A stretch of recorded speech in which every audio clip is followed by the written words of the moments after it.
नमस्कार, मैं हूं सौरभ श्रीवास्तव। उत्तर प्रदेश विधानसभा चुनाव के तारीखों के ऐलान के बाद से ही तमाम राजनीतिक पार्टियों अपने उम्मीदवारों के नाम को लेकर लगातार मंथन कर रही है। ऐसे में सत्ताधारी भारतीय जनता पार्टी की बात करें तो भारतीय जनता पार्टी ने पहले ही 107 उम्मीदवारों के नाम का ऐलान कर दिया था, जो पहले और दूसरे चरण के प्रत्याशी थे। हम आपको बता दें, इसके साथ ही मंगलवार की देर शाम बरेली जिले के 2 अन्य विधानसभा सीटों को लेकर भी भारतीय जनता पार्टी ने नाम का ऐलान किया था। और आज उम्मीद जताई जा रही है कि भारतीय जनता पार्टी की जो तीसरे, चौथे और 5वें चरण के 160 उम्मीदवारों के नाम का जो लगभग तय कर लिए हैं। हम आपको बता दें कि लगातार सोमवार से ही लंबी बैठक चली थी उत्तर प्रदेश कोर कमेटी की। दिल्ली के मुख्यालय में, बीजेपी मुख्यालय में यूपी कोर ग्रुप की बैठक चल रही थी, जिसमें 160 उम्मीदवारों के नाम तीसरे, चौथे और 5वें चरण के लगभग तय कर लिए हैं। और बुधवार को प्रधानमंत्री नरेंद्र मोदी की अगुवाई में केंद्रीय चुनाव समिति की बैठक चल रही है, जिसमें इन नामों को रखा जाएगा।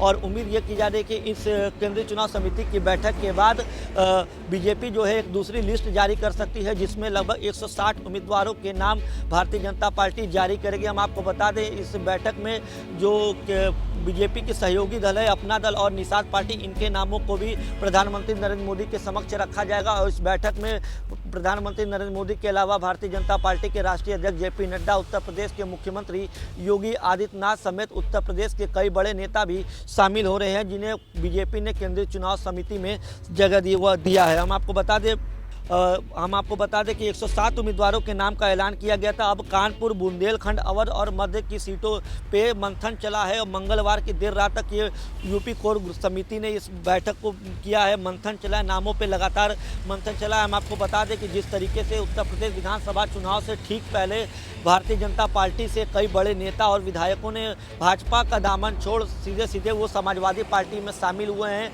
उसके बाद से ही लगातार जो नाम को लेकर के है वो भारतीय जनता पार्टी, उसके मंथन में काफ़ी भारतीय जनता पार्टी को मेहनत करना पड़ा है। क्योंकि बीजेपी ने जिस तरीके से पहले सर्वे कराए थे, उसमें बीजेपी करीब 150 से 160 सिटिंग विधायकों की टिकट काटने का मन बना चुकी थी। लेकिन जिस तरीके से कुछ नेता बागी हुए हैं और सीधे विपक्ष की जो मुख्य पार्टी है समाजवादी पार्टी में चले गए हैं, इसके बाद भारतीय जनता पार्टी ने एक बड़े लेवल पे बैठक की है और बैठकों का दौर चला है। उसके बाद जो टिकट काटने की एक आंकड़ा था, उसको भारतीय जनता पार्टी ने कम कर दिया है। हम आपको बता दें कि आज जिस तरीके से सी की बैठक हो रही है, केंद्रीय चुनाव समिति की बैठक हो रही है, उसके बाद ये उम्मीद जताई जा रही है कि अगले 3 चरण यानी कि तीसरे, चौथे और 5वें चरण के नाम का भारतीय जनता पार्टी ऐलान कर देगी। और इस 3 चरणों में लगभग 160 उम्मीदवार भारतीय जनता पार्टी के होंगे। इसमें निषाद पार्टी और अपना दल के उम्मीदवार का नाम भी सामने आ सकता है।